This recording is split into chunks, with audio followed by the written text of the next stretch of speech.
ಸ್ಥಿತಿಗತಿಯಲ್ಲಿರುತ್ತಿತ್ತು. ನಾವು ಬಸವ ತತ್ವದವರು, ನಾವು ಬಸವ ನಿಷ್ಠರು ಎನ್ನುವ ನಿಜ ಸತ್ಯ ಮರೆತರೆಲ್ಲಿರುತ್ತಿತ್ತು. ಹೇಗಿರುತ್ತಿತ್ತು ಲಿಂಗ ಧರ್ಮ ಏನಾಗುತ್ತಿತ್ತು? ಲಿಂಗವಂತರ ಸ್ಥಿತಿಗತಿಯಲ್ಲಿರುತ್ತಿತ್ತು.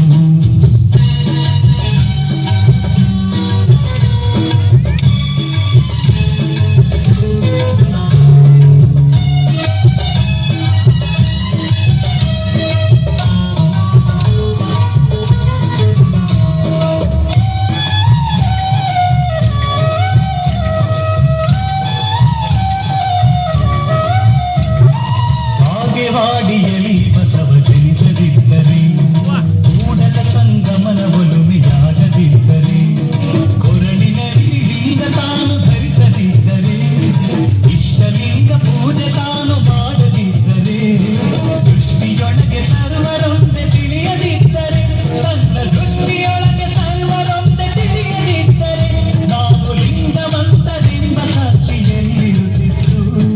ಹೇಗಿರುತ್ತಿತ್ತು ಧರ್ಮ ಏನಾಗುತ್ತಿತ್ತು? ಲಿಂಗವಂತರ ಸ್ಥಿತಿಗತಿಯಲ್ಲಿರುತ್ತಿತ್ತು.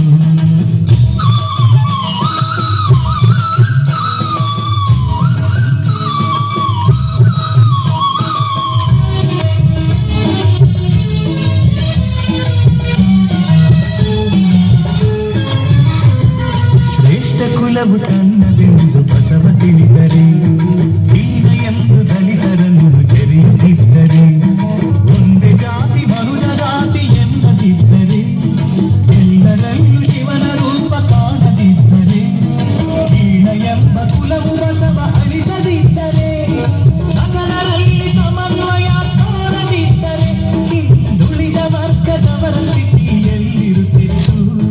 ಹೇಗಿರುತ್ತಿತ್ತು ಲಿಂಗ ಧರ್ಮ ಏನಾಗುತ್ತಿತ್ತು? ಲಿಂಗವಂತರ ಸ್ಥಿತಿಗತಿ